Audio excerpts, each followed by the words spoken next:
questions from parents in general, not just this year, but in years past, the difference between some of the websites we talk about using.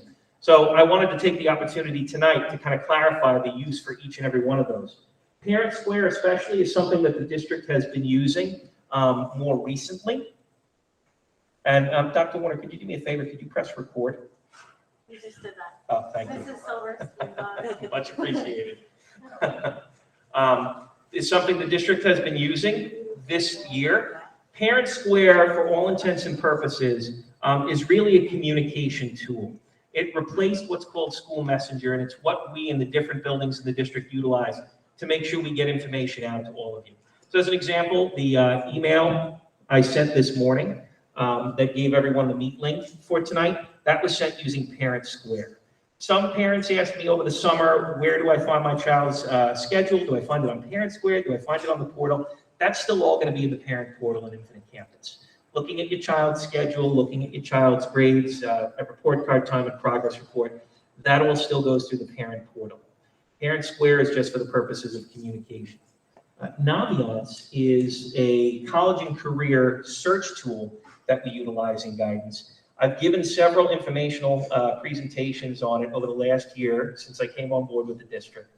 And that's the website that our seniors are going to use, not just to continue their research of colleges, but also the counselors will use that to send their supporting documents.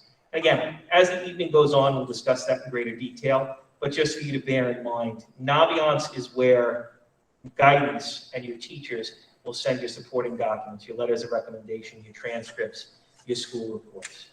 The Common Application and other applications is the website through which all of you will apply to the bulk of your colleges. So when you ask, what do I do on Common App? That's where you're going to complete the main portion of your application to the schools and send that. Once that's completed, your counselor will send your supporting documents through Naviance. So every once in a while, we get a little bit of confusion. What website do I do this on? What website do I do that on? To the students I'm speaking with, for your purposes, Common Application is where you will complete the bulk of your applications. There are other types of applications, direct applications, the coalition app, things like that we'll talk about a little bit more. But just because Common App is the most common one, that is the one we see most often, that's where you'll complete the application. Naviance will be used by guidance to keep a record of the schools you've applied to for our own purposes, and also to make sure we send your supporting documentation. Okay? Parent Portal is where you'll still continue to find your child's information. And Parent Square is just a tool that we're going to be using to communicate with you. There's nothing additional that you'll have to do on that. I also have gotten a few questions from some parents, and I wanted to make sure to highlight it here. ACT scores currently are not visible in Naviance. Those of you students that log into Naviance and you're looking at the scattergram to get a sense of how you compare to students from Wheatley who've been admitted to that school in the past, are trying to compare your ACT scores and you're not seeing them, that is an error on Naviance's end. Naviance is aware of it. I was just in communication with them today for an update. They've been escalating the concern and they've actually assigned someone to adjust the code on their end. So while you don't have to worry about that, just know that those ACT scores will be visible soon, but it is an error on Naviance's side of things. And so just a little information that as a director, I like to kind of share here and in other districts I've been in, just as we start nights like this. And it's just always to share with students the importance of approaching this process from the perspective of finding the fit that's right for you. Our main goal in this is to make sure that, and you see the quote up there from Frank Sachs, that college is a match to be made, not a prize to be won. And I really feel like that encapsulates a lot of the philosophy that we recommend you approach this with.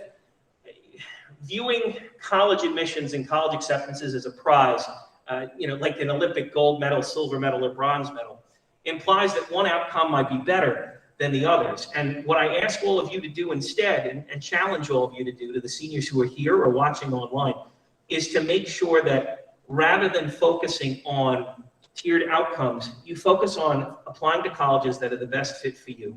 You're going to review the different programs that they might have, the different supports that they might have in place if you're a student that requires support, or other features, class size, things of that nature. You're going to take them into account, and you're going to find the college that's the best fit for you.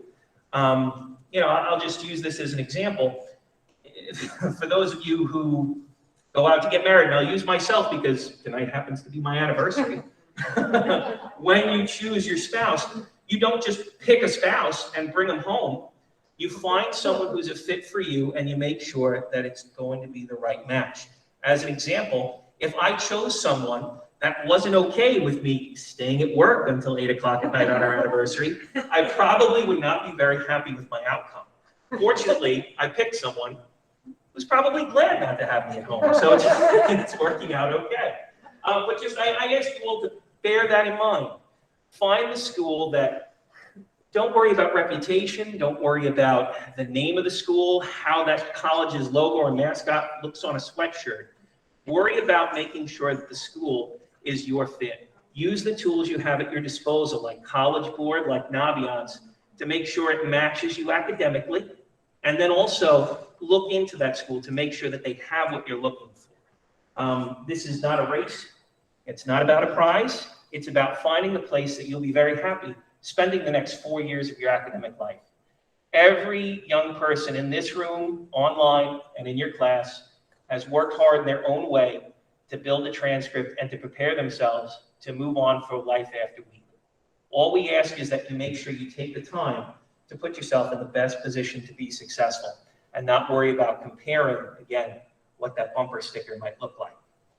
We've talked a little bit about Naviance. I did do several of these last year. Just for those of you who maybe didn't have a chance to get to them, I did post 3 of the Naviance workshops on the Guidance Department YouTube channel. You can find it at East Williston Counselor's Corner on YouTube. Those are listed there. For this year, I will be doing another Naviance overview for parents, November 1st at 7 p.m. Just as we talk about some of the things that you can do, again, to do college searches, to apply. If any parents have questions and they didn't get a chance to drop in on those, and you don't get the answers you're looking for from the videos we have on YouTube, of course, you can always call, but also please feel free to stop in on November 1st at 7 p.m. We will be having another full workshop. So with that said, I'm going to turn it over to Ms. Gluck. She's going to walk us through some of the nuts and bolts again of the application process itself. Okay. Thank you, Mr. O'Brien. Okay, so the college application. So as Mr. O'Brien mentioned, you might be utilizing the Common Application. In fact, many of our students are using that.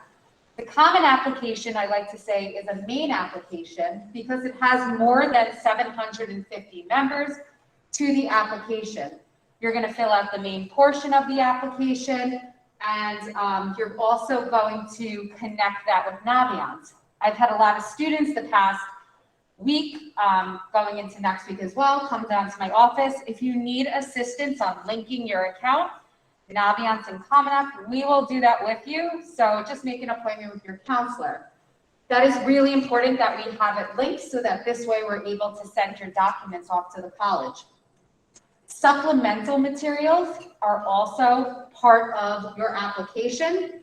Some of them, I like to say, is embedded in the individual colleges section of the Common App. So when you are on the Common App, you'll see Common App questions. You'll be adding individual colleges as well to the Common App.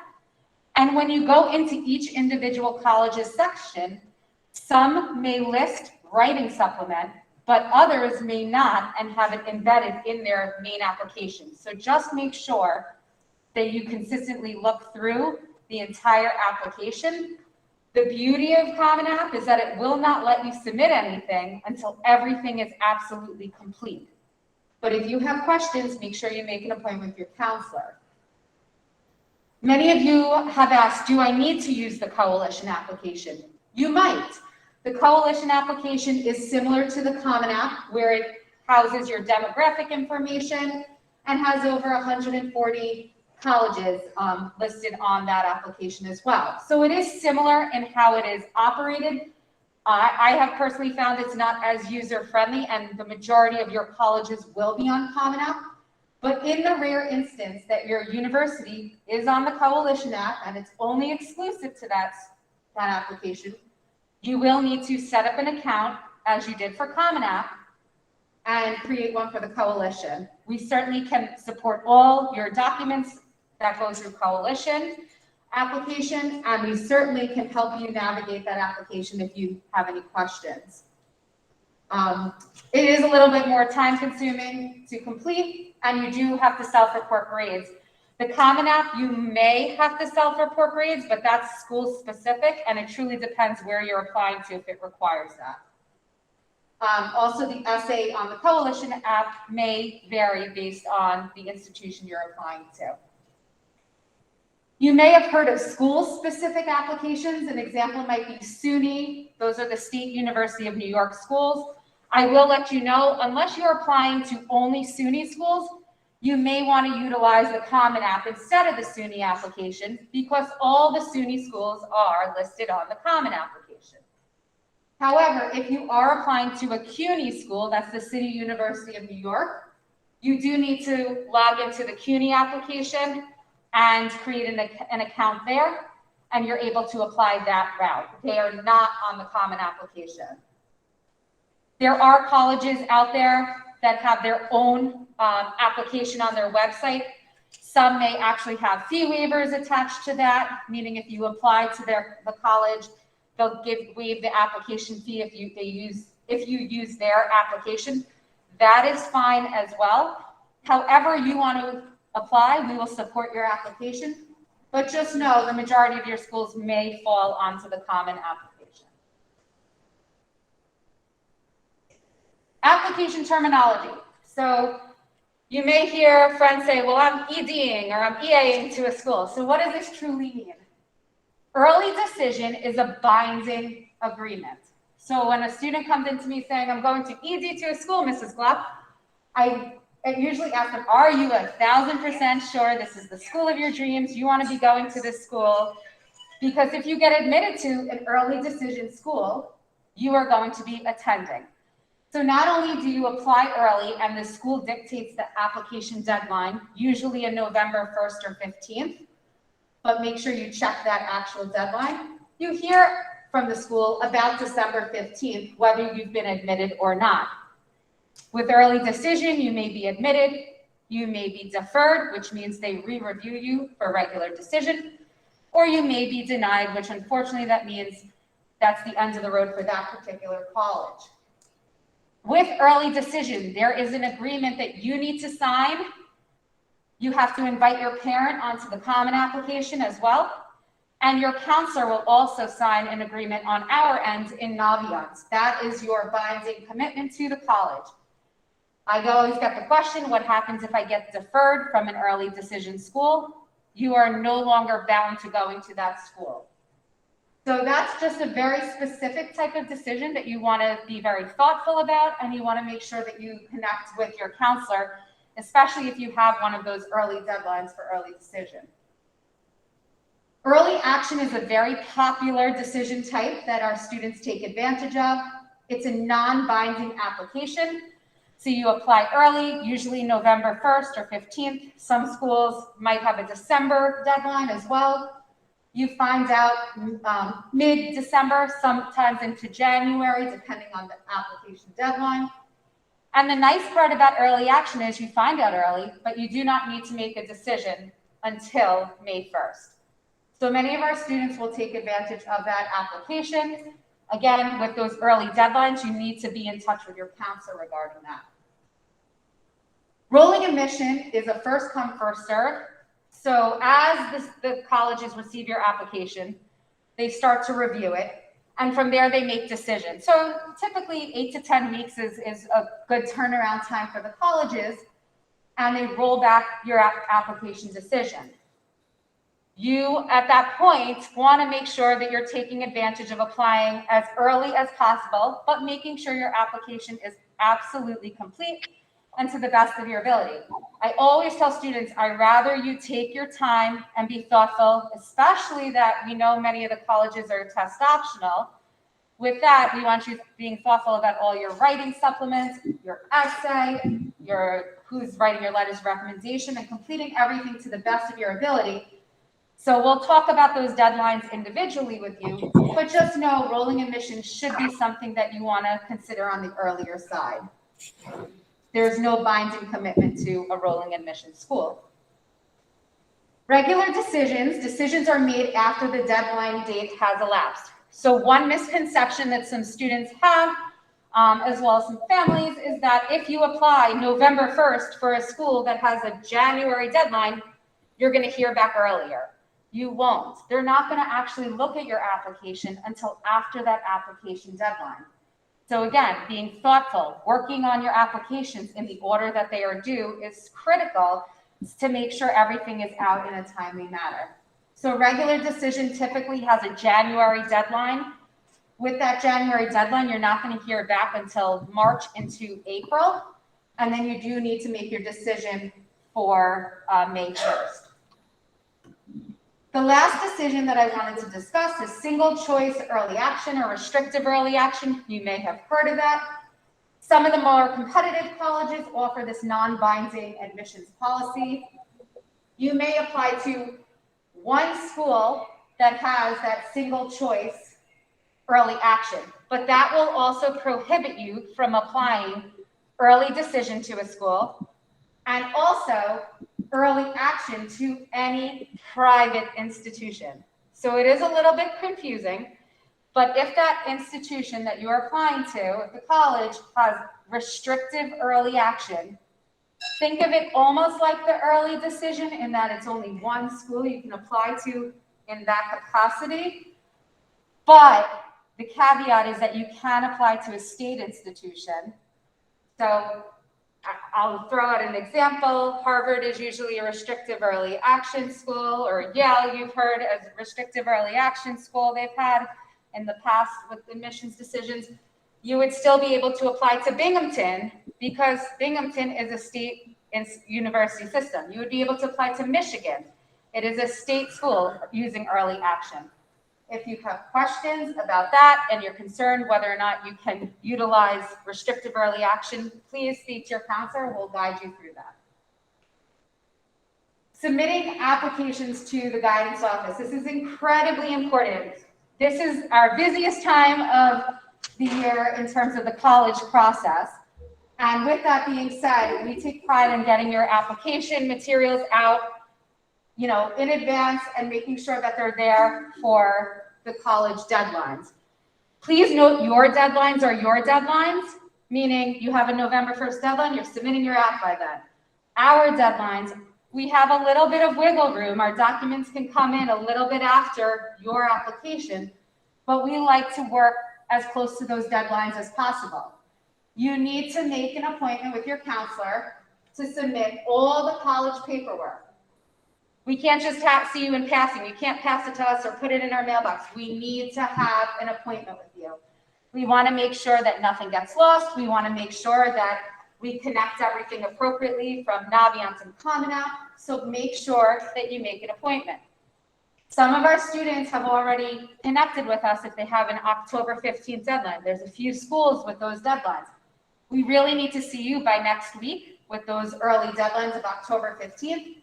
And then we also would need to see you within that next week or the next 2 weeks if you have one of those November 1st, November 15th deadlines.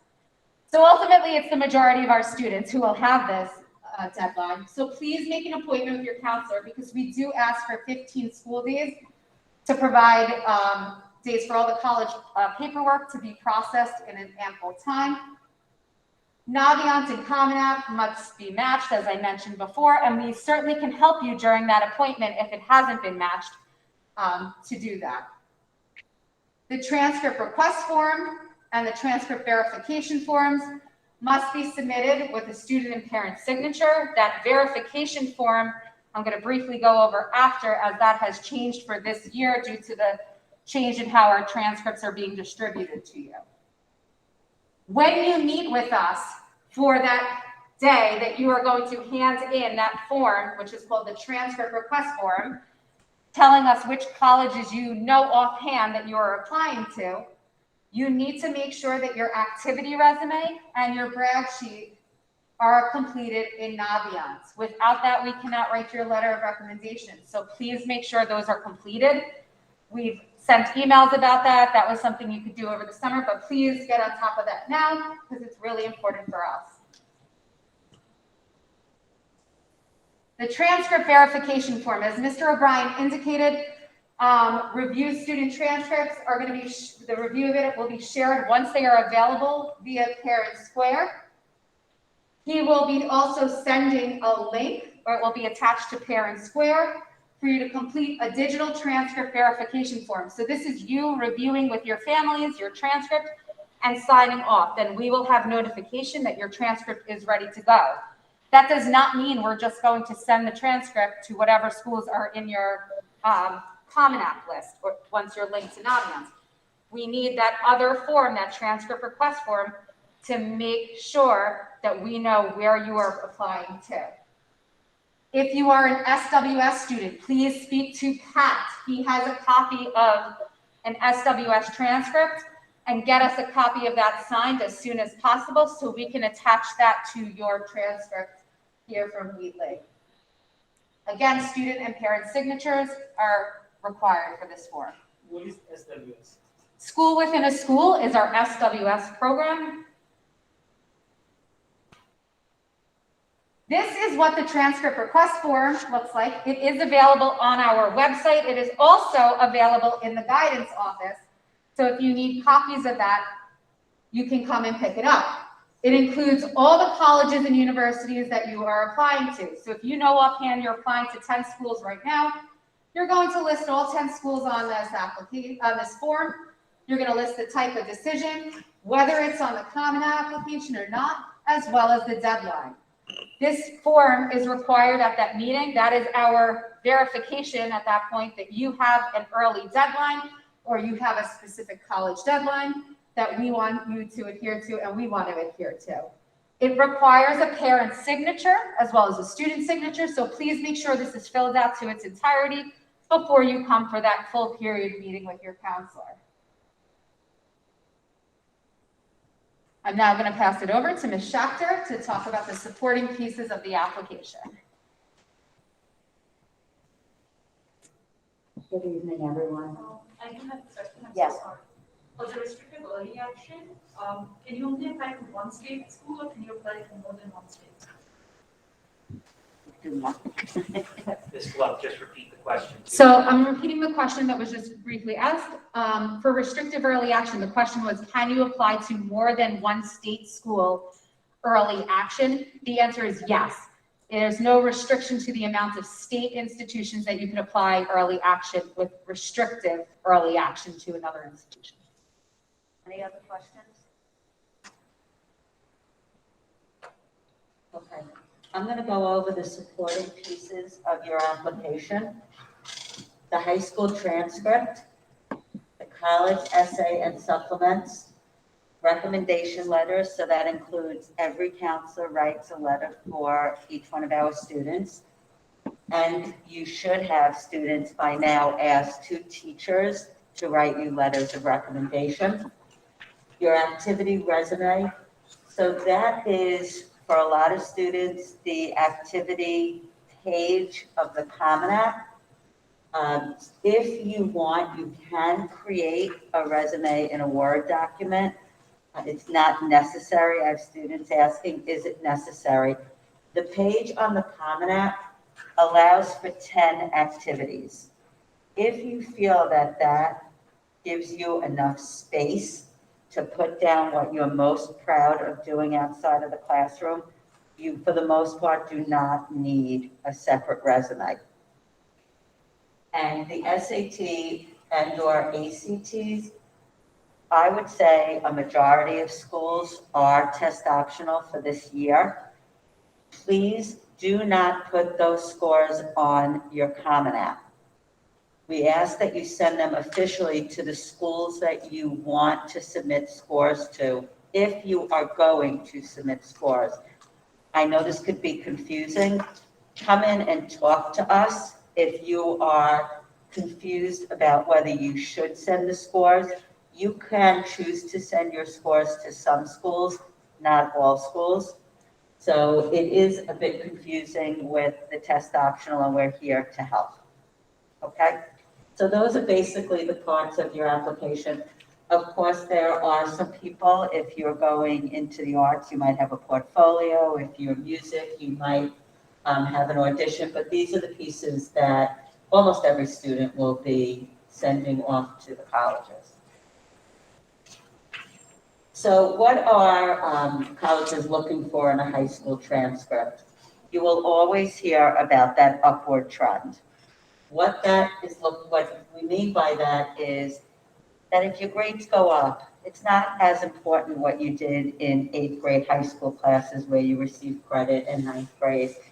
If you continue to go up in your grades, that's what the colleges are looking for. Who are you as a senior, right before you step on their campus? So it's never too late to start to show the colleges that rise in grades. Don't ever feel that it's too late to do that. And if you have been really proud of your grades, keep them up senior year. Colleges will ask for first quarter grades, mid-year grades, and there will be a final transcript going out. So what will go after you verify your transcript is a 3-year cumulative weighted and unweighted grade point average. This includes Regents level courses taken in 8th grade. Okay. Academic growth over entire high school career. The rigor of your courses, you've heard us students talk about this since you entered Wheatley. They're looking for rigor, but at the same time, we are looking that those courses are appropriate to you. It is not about adding up AP classes. It's about what made sense for you and the challenges that you took on as a high school student. Consistency in grades. Senior year course selections. Colleges will see on your transcript the classes that are in progress this year. Those are really important in this process. So if you have challenged yourself this year, whatever that looks like for you, that's the best message you could send to colleges. Like I said, first quarter, mid-year grades. Colleges will send you emails and let you know, or it'll be on the application status. That will all become clearer to you as you apply. Very often, if you apply to a college early decision, they are going to ask for first quarter grades. A lot of early action schools will ask for mid-year grades. At the end of senior year, you will have a final transcript with a final grade point average. That will be sent to schools. Mrs. Schachter, Yeah. we did get one question just asking to clarify the difference for the folks at home between weighted and unweighted GPAs. The difference, Yes. or which one you should put on. No, just the parent was confused as to what the differences between the GPAs are. Okay, I'd answer it in the chat, but then for the recording afterwards, it won't come up in the recording. okay. So an unweighted, I don't know how best to explain that. You want me to- Yeah. I don't want to be more confused It's okay. about it. Everything's weighted. Right? Yes, that is true. So the question we had just from one of the folks on the chat, and we wanted to make sure to say it, so that way folks who watch the recording later have the answer as well if they're unsure. The difference between a weighted and an unweighted GPA is really a weighted GPA seeks to take into account the fact that students are taking courses that present a challenge to them. So typically you'll see this in other high schools as what's attached to students who take an honors or an AP course. Here at Wheatley, because our philosophy is students who take a course at any level are appropriately placed and are therefore taking a course that requires them to put their full effort in. All of our courses, with the exception of phys ed, are weighted. They have, and counselors who've been here longer than I have, correct me if I'm wrong, but they all have a weighting of a 1.075. Yes. Is that correct? So the weighted average will be just a tick higher than the unweighted average. That takes into account, of course, if a student were not taking courses at the highest level at which they are capable, it really represents what their average could be. The weighted average just seeks to, again, really level the playing field and to make sure that students' averages are being represented fairly because they are challenging themselves. Does that make sense to everyone here? It does, but I do have a question. Yes. Isn't it true that most colleges will ultimately average out the GPAs based on their own, I guess, specific college? So the question was, while we will send weighted and unweighted GPAs, will the colleges rescale them and normalize? The answer to that is yes and no. Some schools will do that. They will recalculate GPA. Some will not. It really varies from institution to institution. So you can always ask the admissions reps as you're applying just to get a sense of what their policy will be. They'll also list it on their admissions page. And again, different institutions will take a core GPA, they'll recalculate that on their own, so they won't look at the elective classes as much. Other schools realize the fact that a holistic understanding of the student is important, and them taking elective classes that aren't necessarily core classes is an important piece of who a student may be academically as well. So they will continue to keep those into account. So it really, the answer to your question is yes and no. It will vary from institution to institution. Yes?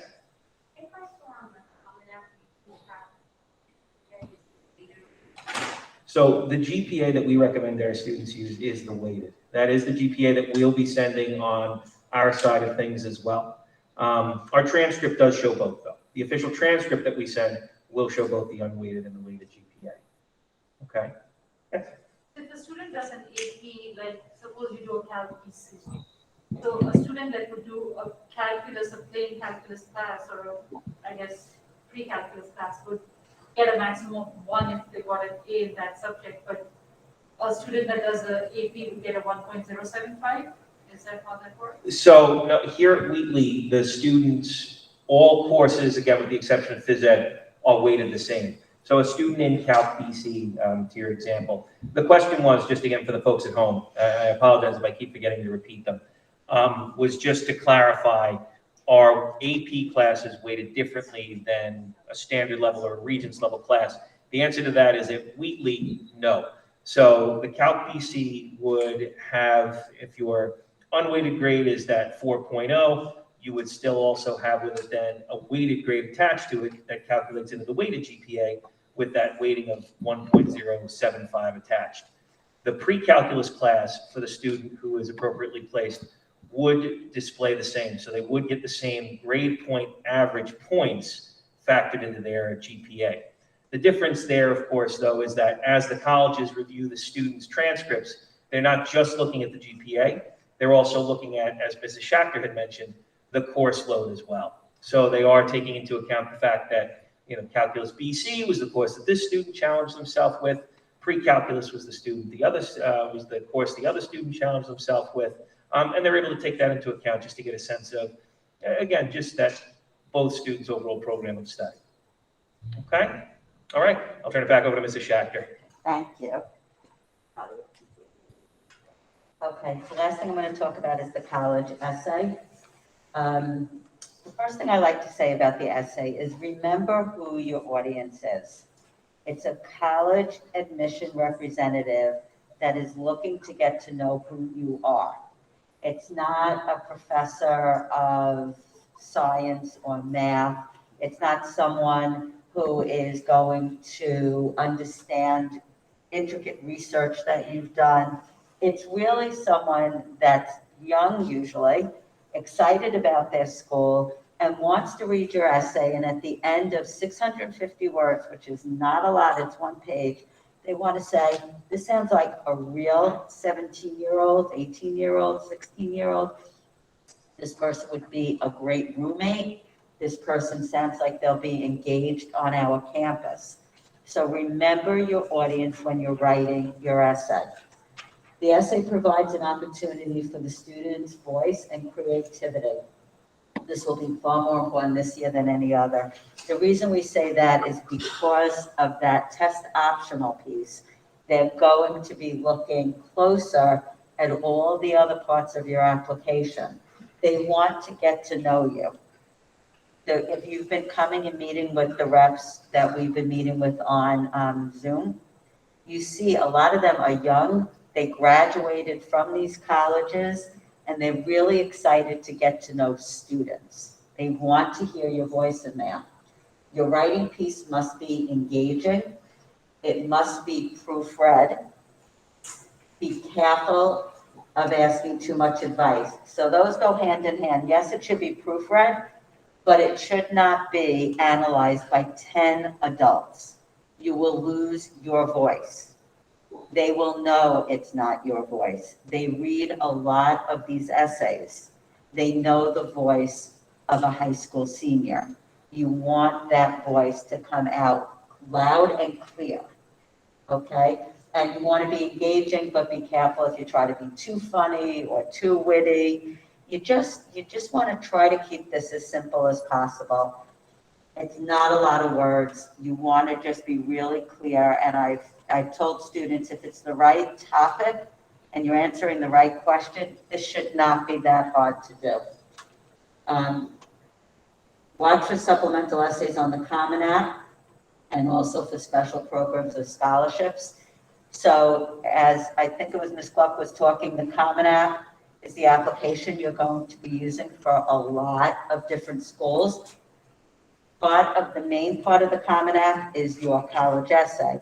However, for a lot of schools, you'll see they also have their own individual school-specific questions.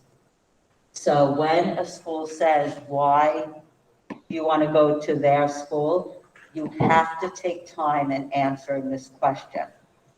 And we can help you with that if you're struggling, because they are really looking to this to see if you know who they are so that they can figure out if this is the right fit. So those supplemental essays and those specific questions, school-specific questions, you must take time with. Do not rush through those questions. Do not be too generic on supplements. You don't want to write that you want to go to NYU because you want to be in the city. That is not going to work. You want to be specific, whether it's a specific program, if there's specific research, if they have a specific study abroad program, they want to know that you have dug deeper than the first page of their website when you're answering those supplemental essays. And optional essays, anything that's optional you should do. I think there's something on the Common App now that does ask about if COVID has impacted you. I would say answer that question if you think it's meaningful in your story.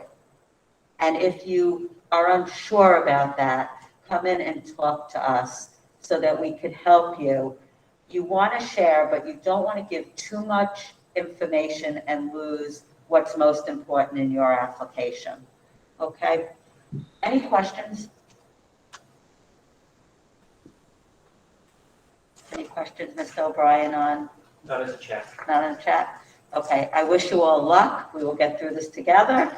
And please see your counselors if you have any questions. I'm going to turn it over to Ms. Silverstein.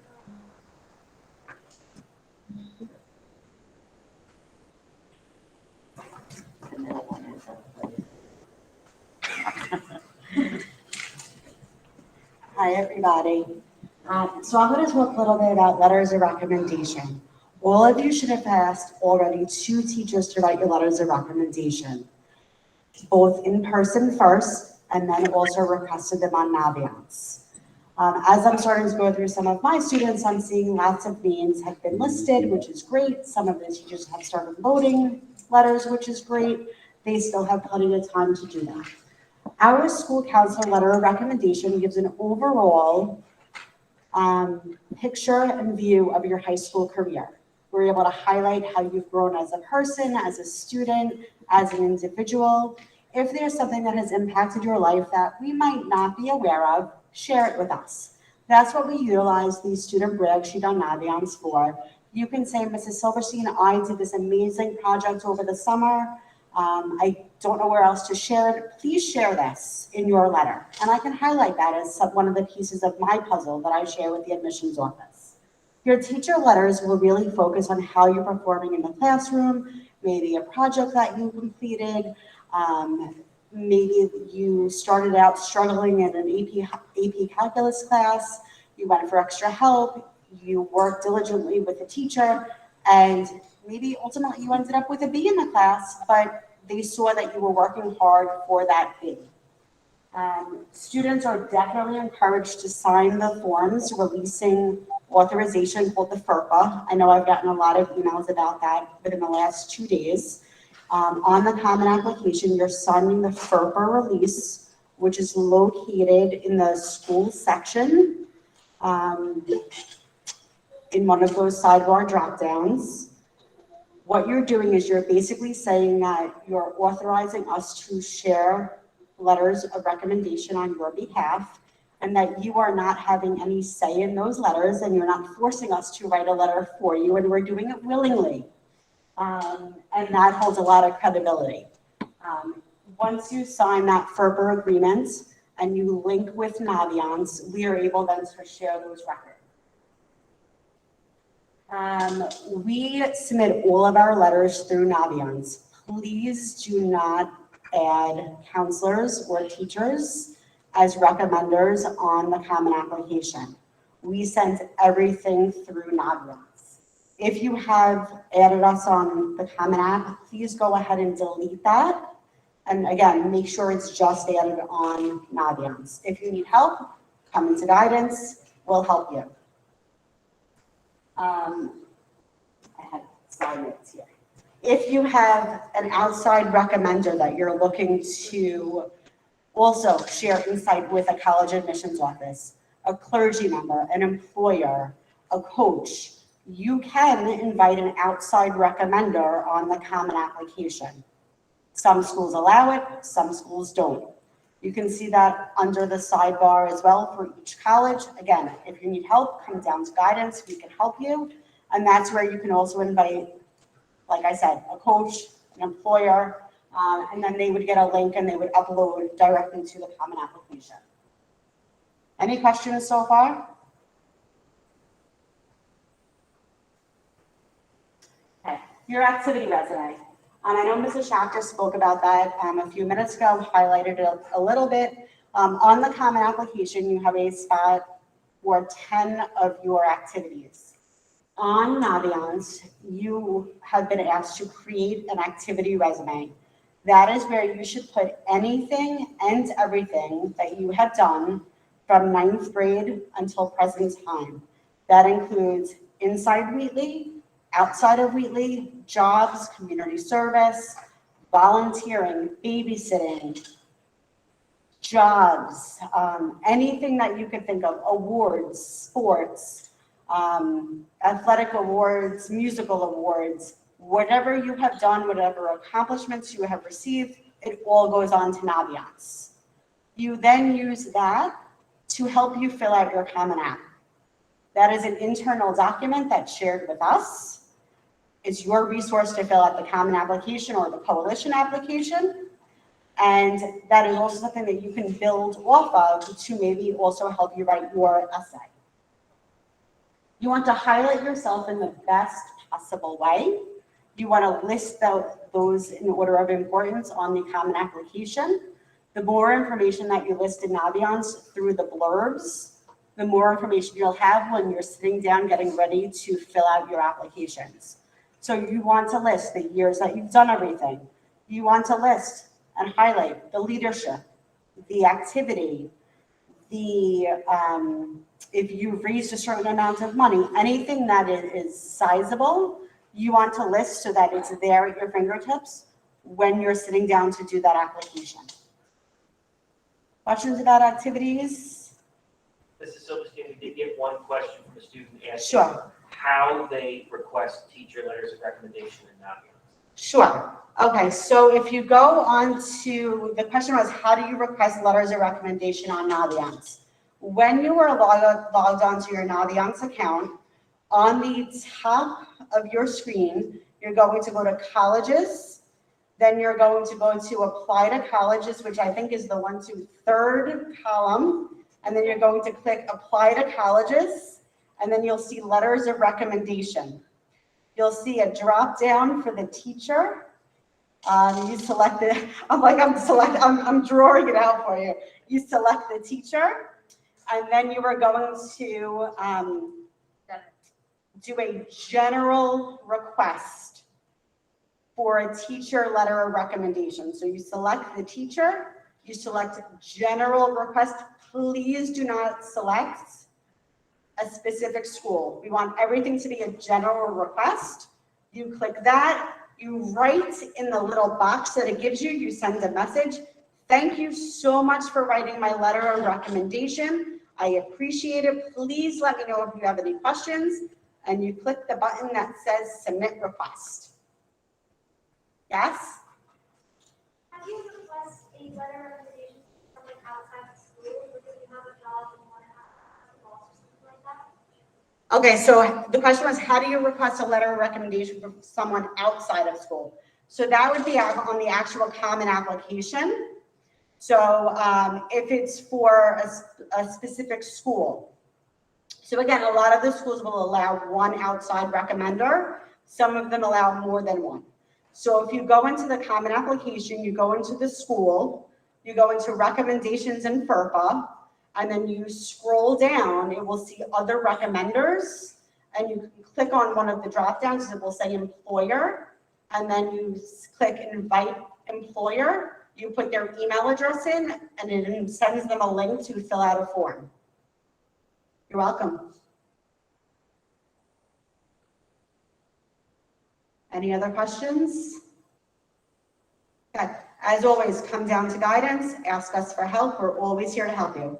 Dr. Warner, it's all you.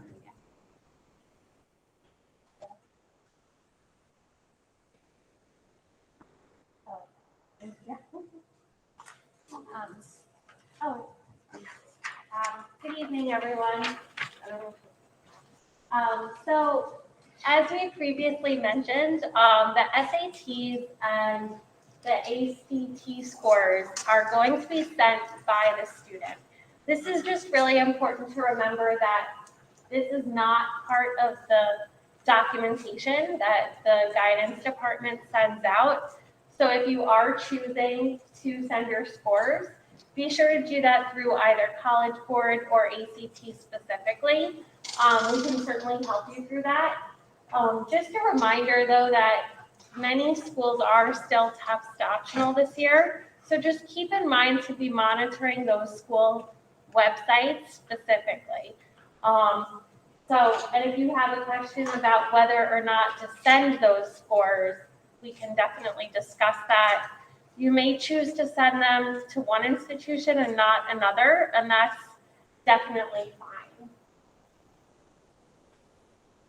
Scholarships and financial aid, we will be having another session about this specifically, but just a few things to note that we do have information on our Wheatley website for any types of scholarships, financial aid that's available nationally and school specifically.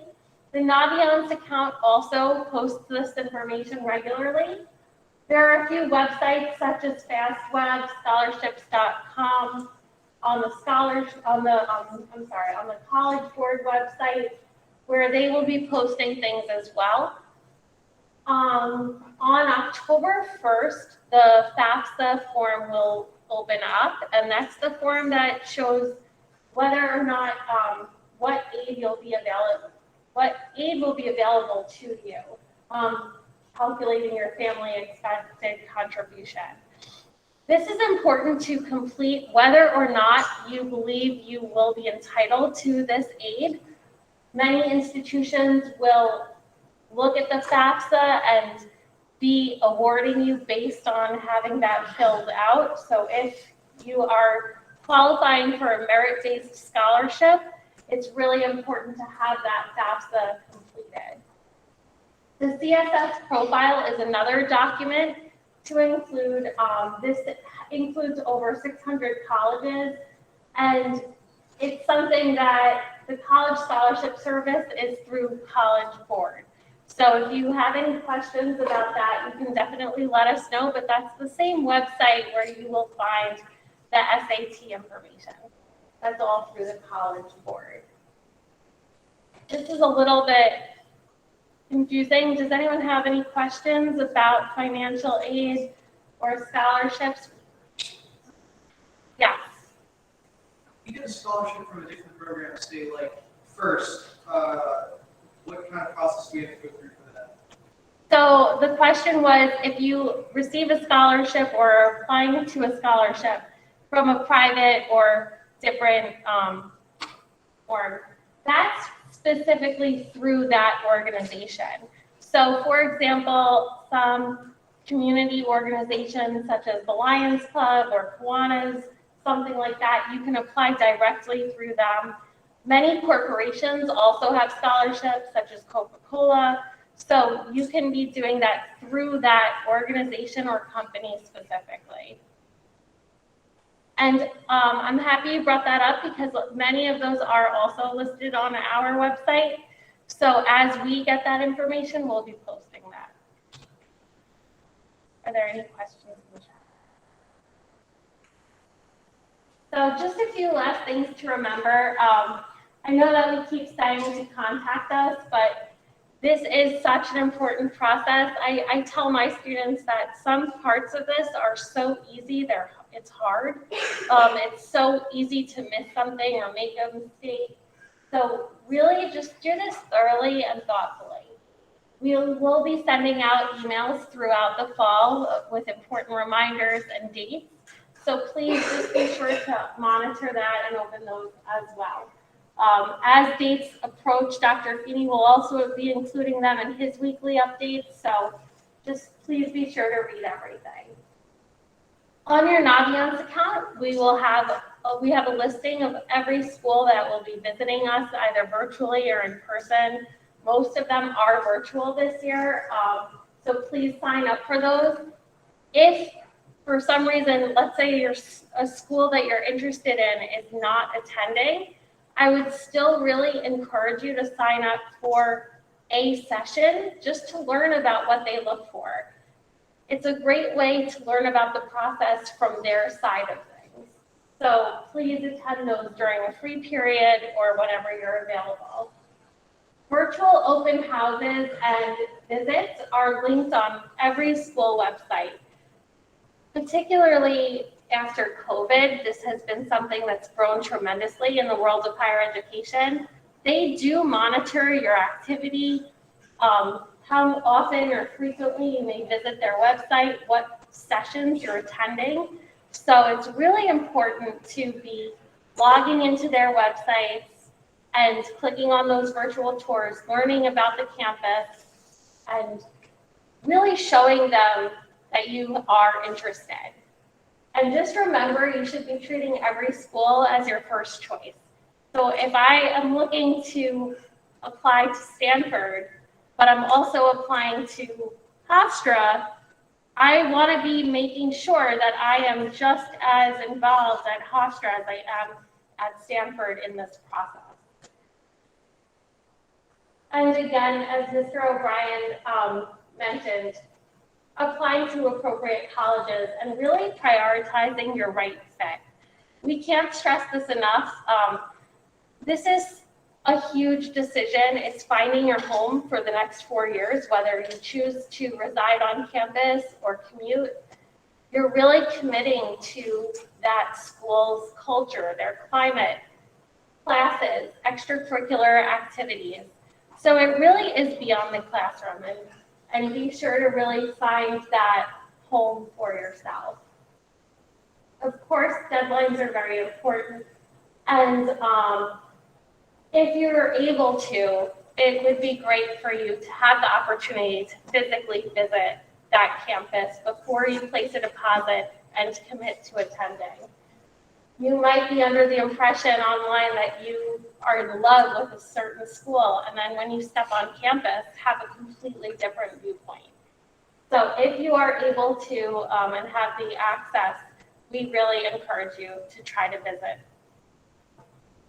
Does anyone have any other questions? Okay, and finally, please let us know and keep us updated throughout the process with any decisions that come in. We'll help you through that. If there are decisions that are surprising you or catching you off guard, we can certainly help talk it through. Thank you.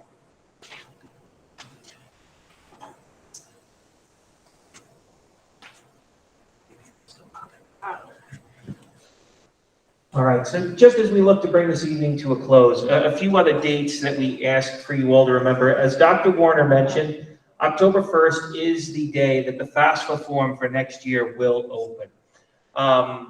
Many folks that I have worked with over the course of several years have said to me, Mr. O'Brien, I get the sense that based on my family's income, I will not get any benefit from completing the FAFSA form. I'm not going to do it. My advice to families in that situation always is fill it out anyway.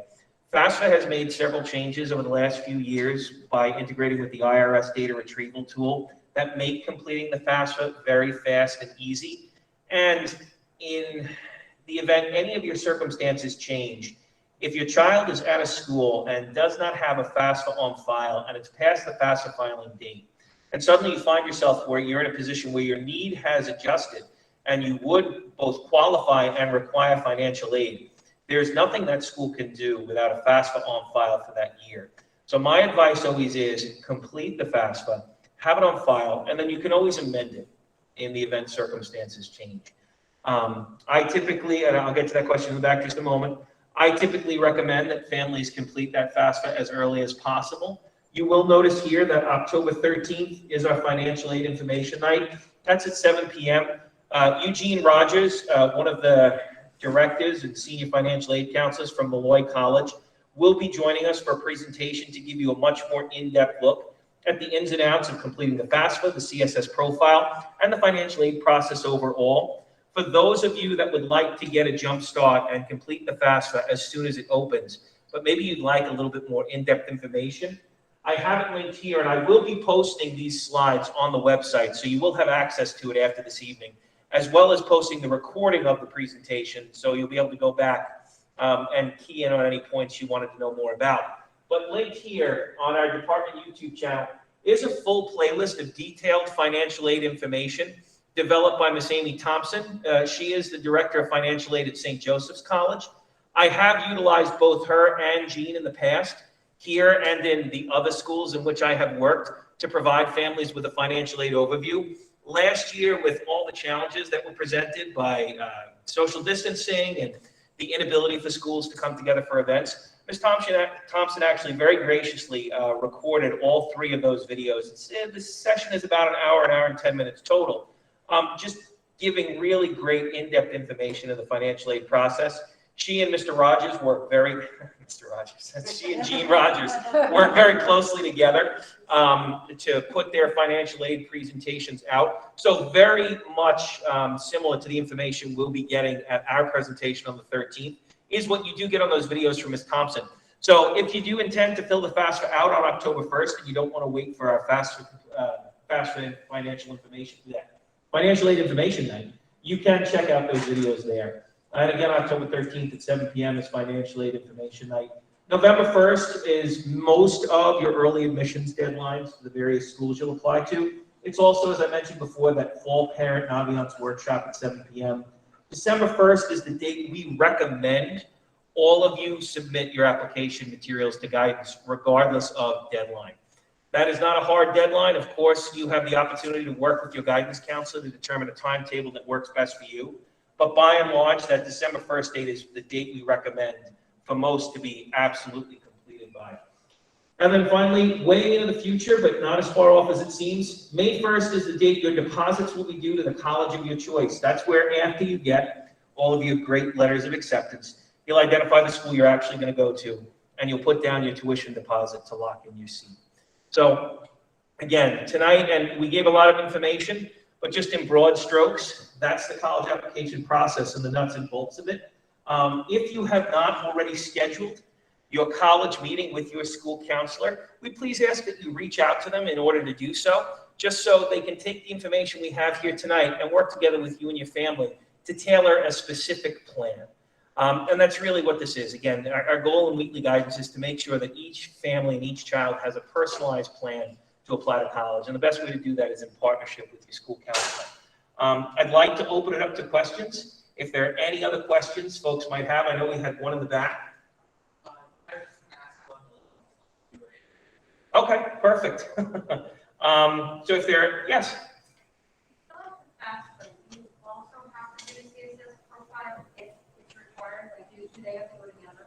So schools that require the CSS profile will require that because it requests more detailed information than the FAFSA.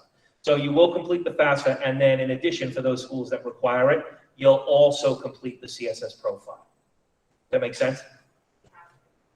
I've never had someone complete the CSS profile without completing the FAFSA.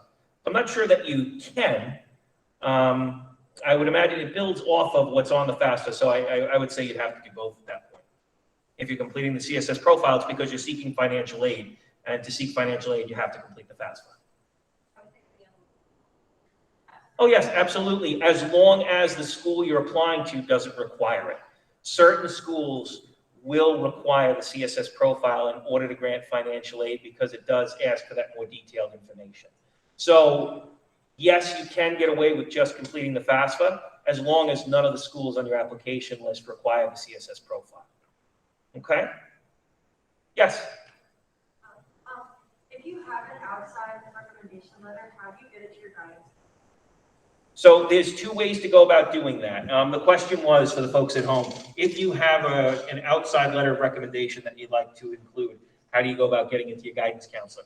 The first way to do that, if you're filling out that application on Common App, that area where it allows you to list other recommenders or outside recommenders, you'll put that person's name and email address, and then the Common App will send that, I believe it's a link, that portal to them to send it directly there, and then the Common App will send the letters to the schools. In certain instances, we can upload them and send them through our Naviance as an attachment to the counselor's letter, but I'll be honest, that doesn't work as well because it's showing up under the guidance counselor's name. So in those instances, I really recommend you make sure you utilize the Common App other recommenders format. If you're not applying to a Common App school, in that instance, the counselor can just email it directly to the admissions representative at that school. Yes, Dr. Warner. We have a comment. Oh, great. First question is, what are some instances that you could decline your acceptance to an early decision school? So the question was, what are some of the instances in which you can decline your acceptance to an early decision school? There really are not many. The first is if you receive a financial aid package from that school and it does not meet the need that you would have for you to be able to attend, in which case you can show financial hardship and you're able to decline your admission from there. Beyond financial hardship, I suppose if you were to just show evidence that based on other circumstances you were not able to attend college the following year, beyond that, there are very few ways really to get out of an early decision admission to a school, which is why we stress to students and families, if that is the route you plan to take, it's certainly a tool that you can utilize, but you just need to be sure that that is the school that you would intend to go to if you were accepted. Yes? Another question was, do you recommend external recommenders? It's not a matter of, the question was in the chat, do you recommend external recommenders? I just use the word recommender a lot there, but that really is a personal decision. If you as a student feel that the individual from outside of the school, a coach, a pastor, a rabbi, someone from an outside organization can really speak to a part of your viability as a candidate that maybe would be missing from some of the other recommenders you have access to in the school, then the answer is yes. If there's someone who can add a piece to the puzzle that you could not get from anywhere else, don't shy away from that. Work with your counselor and make sure to get them in there. But don't feel as though if you don't have outside recommenders, you're somehow falling short or you're not comparing to your peers. The majority of students utilize recommenders from within the school, but in those circumstances in which it makes sense for an application, feel free to use outside recommenders. And if you're unsure about whether or not you'd like to include someone else's voice in your application process, meet with your guidance counselor. It's called the college application process for a reason. It's a process, not an event. It's ongoing. You're going to be meeting with your guidance counselor many times over the course of this fall. And so don't shy away from asking them questions like that. Yes? What scale are weighted GPAs out of? So our GPAs themselves are on the 4.0 scale. With that weighting, I believe the highest GPA you can see if you were to receive all weighted A's is a 4.3. Is that correct? So it's a 4.3 scale technically, but it's a 4.0 scale still. Any other questions in the chat? Okay, well, let's pause for just 1 minute. Any folks in the audience? Yes? You said that if you don't do the activities on College Board, you do more? Because you said there's 10 slots for the activities on College Board. If you make a separate activity/resume sheet, you could add more. Is that like round the pond, add more than 10, or is it? No. If you've done more than 10 activities and you want them all represented, you can absolutely reflect everything you have. There's certainly no downside to sharing everything you've done. A Common App only allows for 10 to be added. So if you have a separate activity resume, some schools may let you upload that onto their individual application. Yes. So would you be able to, if you already have like a resume, because you've had pastoral experience or something like that, would you be able to submit that additionally with the activities resume, or would you have to pick one or the other?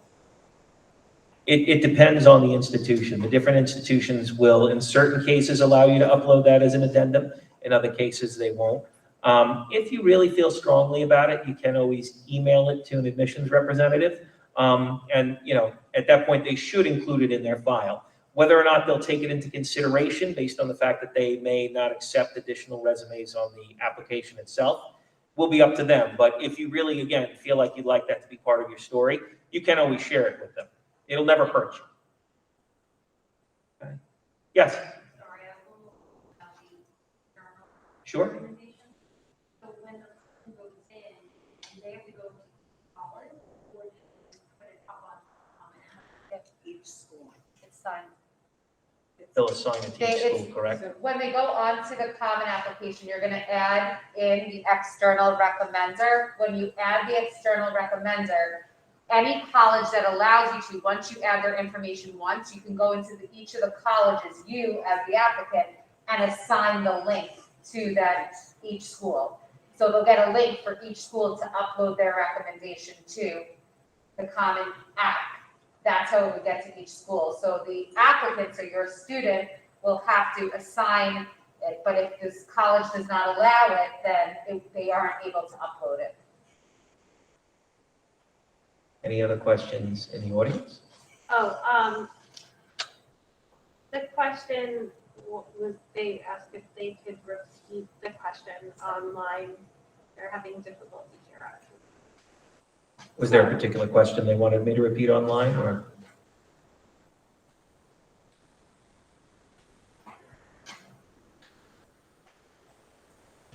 While we're looking at that, does anyone in the audience have any other questions? Yes? Is there a particular reason why you recommend putting in your weighted GPA over your unweighted? Again, the reason that weighting exists is just to indicate the fact that students have taken courses to challenge them. So it represents, all things being equal in our estimation, what your GPA would be if you took coursework in keeping with students who maybe are not taking as rigorous a course load outside. One thing I can say as well, just having worked in other districts, the weighting that Wheatley utilizes is a very reasonable one. I've worked in some districts where students who take, and this might be one of the reasons why you asked that question about, do colleges recalculate? Some districts will actually place a weighting of a 1.2 in one case, in one district that I have experience with, on an AP class, which is a significant inflation.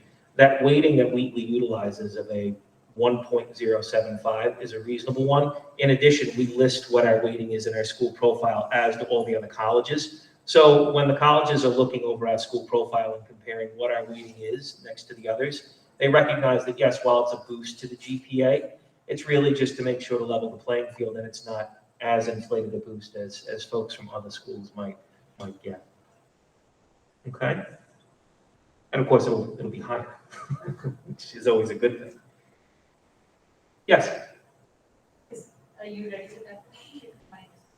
Oh, so I know that, I don't even know if anybody can answer this, but I know last year was a year full of surprises. Has there been any conversations in the, guidance community about what this year would potentially look like?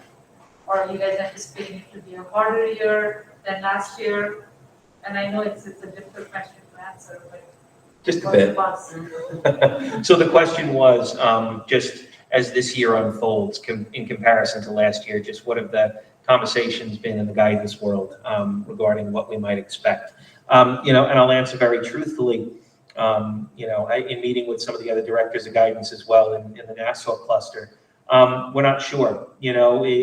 Throughout the course of the last cycle, we saw students here and in many other districts who we would not have anticipated being waitlisted to a particular school, be waitlisted to a school. We saw students who, in the past, their academic profile might have led us to believe that they would have found it challenging to get into a school, or they might have been a waitlist candidate and they found themselves getting in. It really does vary from school to school. Reps are telling us that, if they are still taking SAT and ACT scores, they're looking at them. They're keeping their ranges, but maybe they're looking at them with a grain of salt. Those test optional schools are placing more emphasis on the child as a whole and holistically, looking at their essay, looking at their personal statements, their letters of recommendation. It really is varying from institution to institution. I personally, just in looking at the way things are shifting, am anticipating a slightly more typical cycle than we had last year. I think we're going to be a little bit more in line with what we'd seen historically. But that being said, there's going to be surprises. There's no doubt about that. So I guess my answer is a little bit on the fence, so to speak, but I think we'll be more in keeping with historical precedent than we were last year by far. Any other questions in the audience? Yes. Is that just the college visits that are now going on? If you wanted to be interested in having an interview with somebody about college admissions, how do you recommend to ask them? So what you can do is if you have a school, I'm sorry, Dr. Warner? Oh, sorry about that. For the folks at home, the question was, beyond the college visits that we have on campus here at Wheatley, if you'd like to connect more with a college representative for a school you're interested in, how might you go about doing that? Some of the things that we recommend in order to make sure you're engaging with those representatives and getting your level of interest, displayed interest up. As you visit college campuses, it's very easy for you to pop onto campus, sort of take a self-guided tour and get a sense. We always recommend reach out to the admissions office, let them know you're coming, ask them if it's possible for you to receive a guided tour. Even if an admissions representative isn't able to do so, they're going to log the fact that you were there when they connect you with what will likely be a student guide. In addition, you can always email them directly. We found that simply once you get the identity of your admissions rep for a specific school or institution, feel free to reach out to them, send them updates on what you might be doing. Feel free to ask them questions. Those reps will remember their contact with you and the connections they've made. And that's really a great way to kind of increase your engagement with them, is just really to ask them questions. Colleges have been doing a really nice job lately of kind of putting representatives in regions and allowing them to get to know their applicant pool better. So take advantage of that. Any other questions in the audience? Any other questions in the chat, Dr. Warner? Yes. How many letters of recommendation are required? So in terms of required, there's no specific required number. It'll vary from school to school. The typical number that I have recommended if students get historically is 2 teacher letters, and then of course the counselor letter accompanies it. For the most part, that's going to cover really any of the institution requirements that you're going to come across. Very few will require more than that. And in the instance that they do, they're going to make that very clear on their application protocols, and you're going to know about it. Other than that, some students say, oh, you know what, I might want a teacher from this subject area for this school and that subject area for that school. That's really based on your preference. You certainly shouldn't feel obligated to get more than 2 teacher letters of recommendation unless you're applying to a program that requires it. But typically 2 teachers and your counselor will cover just about anything. Any other questions in the chat? Yeah. Is it true that colleges accept a cap or certain percentage of students from each high school? Is it true that colleges accept a cap or a certain percentage of students from each high school? That's the kind of information, I'll be honest, that if it is the case in schools, they keep that internal. That's certainly not something they publicize. Regionally, I do believe that they look to make sure they normalize their number of students admitted regionally to keep things fairly even across the board. Down to the specific high school, I don't believe that to be the case because and again, this doesn't just apply to Wheatley, this is in any high school. From year to year, you'll see swings where your numbers will be higher than they were historically. Maybe in a particular class, they dip a little lower than they have historically. But you'll see that really regionally, if anything, more so than just individual schools. Any other questions in the audience? Any other questions in the chat? How do colleges use the school profile in the admissions process? So the question in the chat was, how do the colleges use the school profile in the admissions process? That really gives them a sense of what the typical Wheatley student looks like. So right now, our school profile is in the final stages of being reviewed for approval for this year. But on the Guidance Department website, you can see last year's school profile. So the type of information you find there is the weighting we apply to our weighted GPAs, the average GPA distribution of the class that graduated the prior year. We give little bits of information like X percentage of the class of 2022 has already scored at least 3 or better on one AP exam. X percentage of students in the class of 2022 have already earned 22 credits, which is the minimum number of credits needed to graduate. Different competitions that our students have participated in, the full listing of AP courses that we have available for students to take over their time here at the high school. It again gives them a snapshot of just what the average experience of a student at Wheatley is like, and also the different academic programs that students have available. So it helps them to judge the rigor of what the students are doing, not just by how they compare to their peers outside and at large, but also based on what was available to them in their given high school. Any other questions in the chat?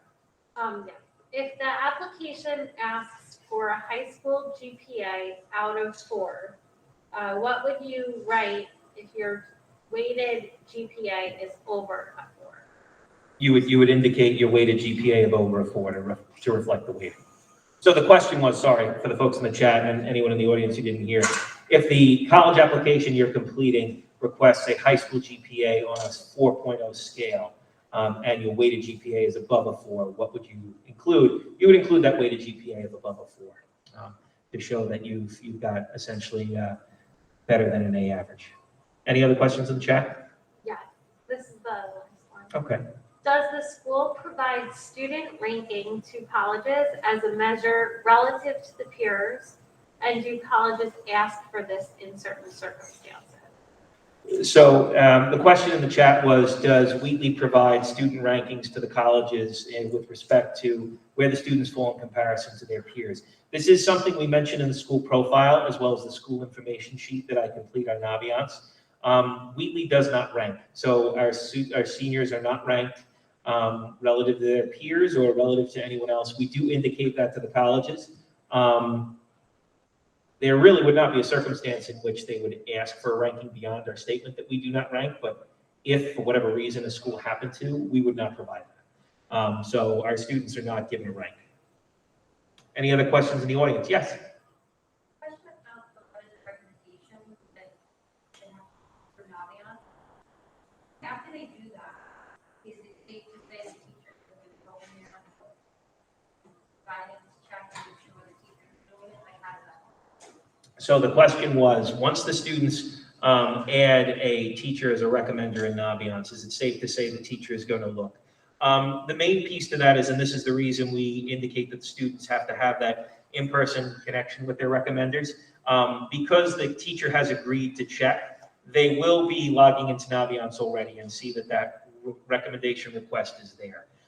In addition, if a teacher happens to beat a student to the draw, and the student hasn't yet added them as a recommender in Naviance, the teacher does still have the opportunity to search the student out and upload the letter without the request.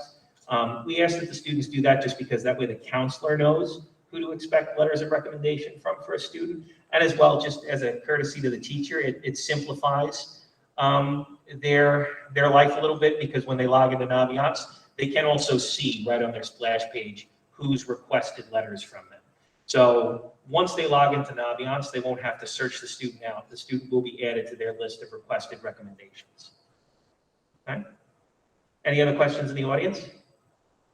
Any other questions in the chat? Okay. I'd like to thank you all for coming tonight. I really could not be happier with the turnout, both in person and online. I really appreciate it. Please don't hesitate to see your counselor with any questions you might have. Please have a wonderful evening and get home safe, everyone.